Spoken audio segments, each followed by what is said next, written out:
Steven Pressfield's The War of Art dives into the creative process and the inner struggles that every artist, writer, and creative individual faces.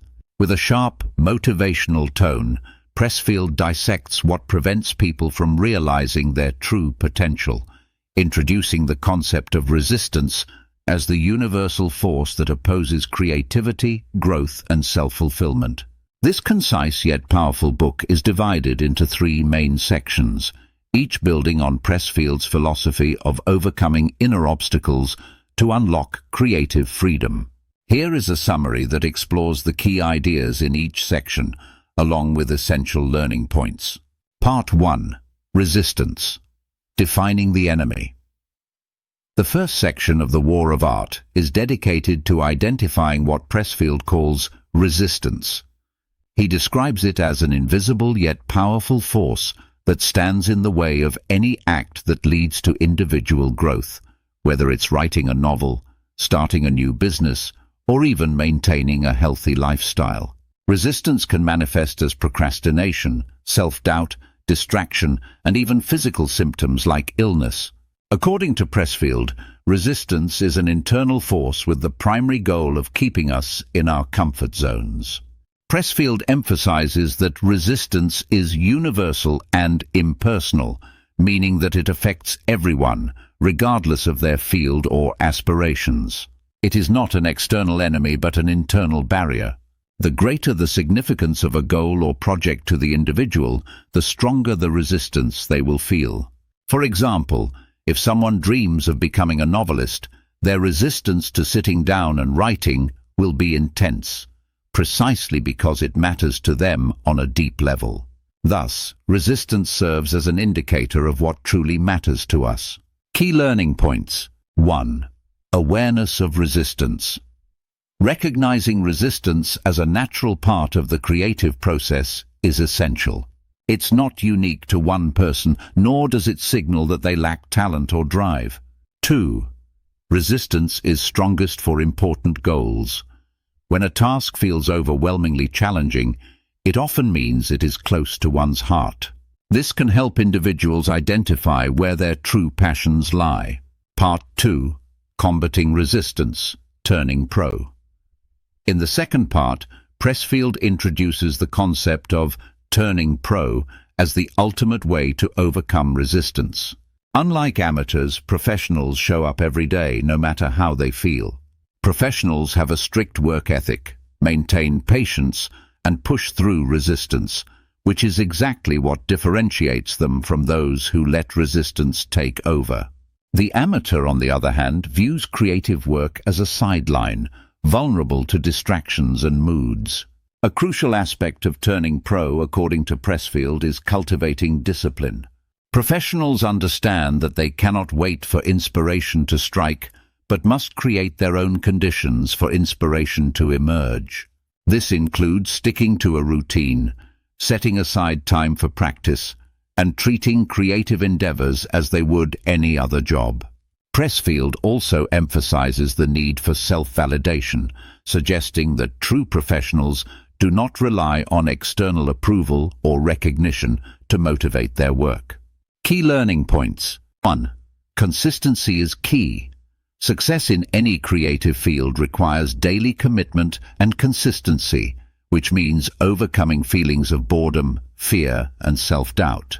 2. Separate ego from the work. Professionals do not take rejection personally. They view their work as separate from themselves and accept criticism as part of growth.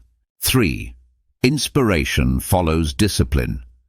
Instead of waiting for inspiration, creating a disciplined work routine often brings about the creative spark over time. Part 3. Beyond resistance, higher realm of inspiration.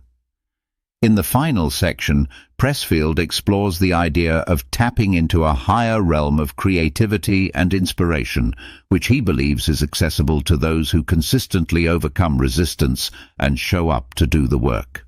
He refers to this as invoking the muse, an idea rooted in ancient Greek mythology. Pressfield suggests that creativity does not solely come from within us, but from a universal force or divine presence that we can access by being dedicated to our craft. He uses the concept of the muse to discuss the relationship between creativity and spirituality. To Pressfield, the act of creating is sacred, and by committing fully to one's craft, one opens themselves up to receive guidance from this higher force. He also emphasizes the importance of humility, noting that creativity is not about the artist's ego, but rather about serving something greater than oneself. Key learning points. 1. Acknowledge a higher creative force. Creativity often flows best when the individual surrenders their ego and sees their work as something beyond their personal desires. 2. Art as service. Viewing creative pursuits as a form of service encourages a shift away from self-centered motivations, making the process more fulfilling and genuine. 3. Humility is essential. Creative success requires humility, which fosters a more profound connection with one's craft and enables true artistic growth. Additional key takeaways. 1. Fear and rationalization. Pressfield explains that fear and rationalization are two main allies of resistance. Fear often signals that a project is important, and rather than avoiding it, creatives should see it as a guide. Rationalization, on the other hand, provides excuses for avoiding work, but must be ignored or confronted. 2. Overcoming self-doubt. Pressfield states that self-doubt is a natural part of the creative process. Rather than a negative sign, it often means that a person is on the right path. The more challenging or intimidating a goal feels, the more it likely aligns with their true calling. 3. Establishing a routine. By establishing a regular schedule, individuals remove unnecessary decisions and reduce opportunities for procrastination. Having a routine also communicates to oneself and others that the work is a priority. 4. Embracing failure. In creative work, failure is not the enemy. It's an essential part of learning and growth. Professionals embrace failure as a valuable teacher, learning from each mistake and using it to improve their craft. 5. Creative independence. Pressfield urges creators to avoid relying on external validation. True fulfillment comes from knowing that one has done the work with integrity and dedication, regardless of others' opinions or rewards. Final thoughts.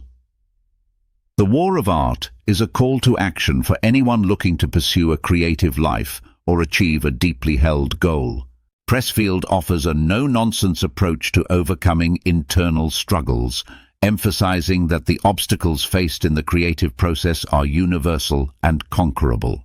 His insights into the nature of resistance, the value of a professional mindset, and the importance of dedication and discipline resonate across various fields, from writing and painting to entrepreneurship and personal development. Pressfield's work is a reminder that the journey to creative fulfillment requires resilience, patience, and a willingness to face inner battles head-on. Ultimately, the War of Art is both a guide and a source of inspiration, encouraging readers to take ownership of their creative ambitions. By understanding and confronting resistance, anyone can unlock their creative potential, leading to a more purposeful and fulfilling life.